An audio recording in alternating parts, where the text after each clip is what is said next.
Les amis, bonjour et bienvenue dans cette nouvelle vidéo. Je suis ici pour vous présenter une voiture qui m'étonne à plus d'un titre. C'est la toute nouvelle Smart DS1, #1, je ne sais pas très bien comment on pourrait l'appeler comme ça. On va l'appeler la Smart One.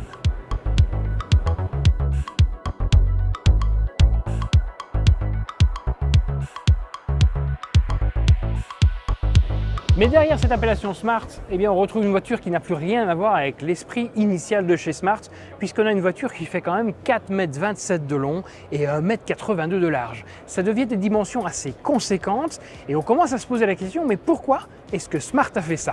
Smart appartient depuis un petit moment maintenant à la société Mercedes-Benz qui a décidé de créer une société en joint venture avec Geely pour concevoir cette nouvelle voiture. Et il faut savoir que Geely, c'est quand même Polestar, Volvo et encore plein d'autres marques et ils ont une certaine spécialité dans la voiture électrique, ce qui laisse présager de bonnes choses pour cette Smart One.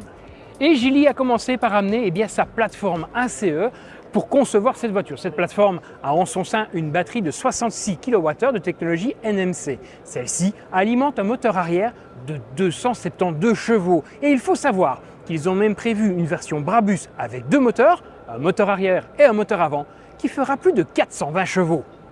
Cela permet à cette voiture des performances plutôt impressionnantes puisque le 0 à 100 est abattu en seulement 3,9 secondes avec une vitesse de pointe de 180 km/h. Et tout ça pendant une distance de 440 km WLTP. Et lorsque la batterie est vide, il suffira de la recharger soit en courant alternatif à 22 kW ou en courant continu à 150 kW. Alors vous allez me dire, ok, tout ça c'est bien joli, mais qu'est-ce que ça apporte réellement ? Les 4,27 m de long de cette voiture. Tout d'abord la batterie dont on va parler, mais également de l'espace. Avec pour commencer, un coffre arrière qui offre 410 litres d'espace. Ce qui est plutôt pas mal pour une Smart, il faut le reconnaître. Maintenant, avec des dimensions pareilles, on est assez similaire de ce qu'on retrouve de l'espace d'une Golf. Bon, maintenant, on arrête de parler de l'extérieur et on monte à bord voir un petit peu ce qu'ils nous ont réservé. Ah oui, quand même, c'est assez spécial, venez voir. Oui, c'est vraiment assez impressionnant. On a l'impression en fait d'être dans un jeu vidéo, un jouet, une voiture un peu spéciale.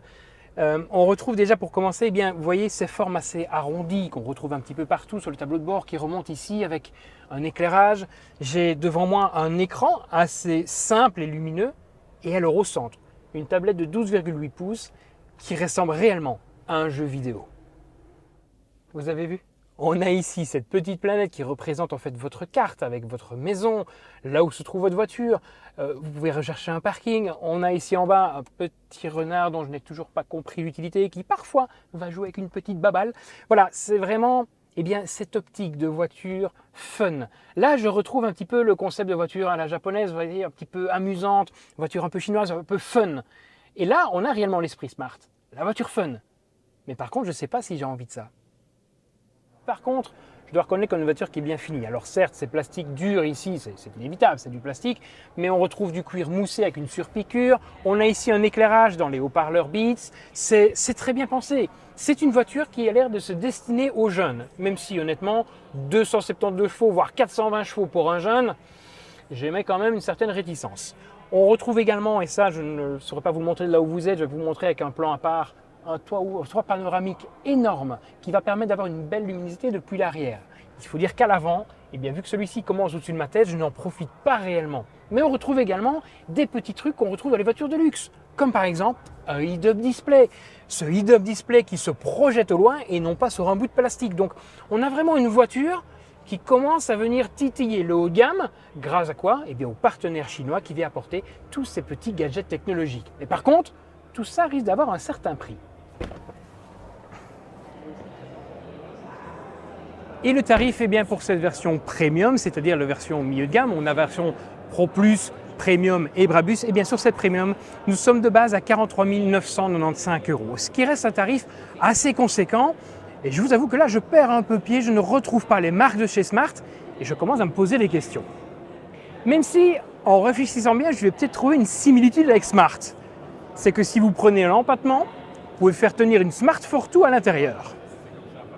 Blague à part, le plus gros problème que j'ai avec cette voiture, c'est de trouver réellement la clientèle. On a une voiture qui se veut fun, ludique, avec ce côté jeu vidéo dans l'écran, qui va cibler plutôt les jeunes.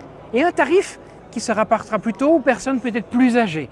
Alors je sais que cette voiture a été sold out en Chine presque immédiatement, car les Chinois sont très adeptes de ce genre de petits gadgets.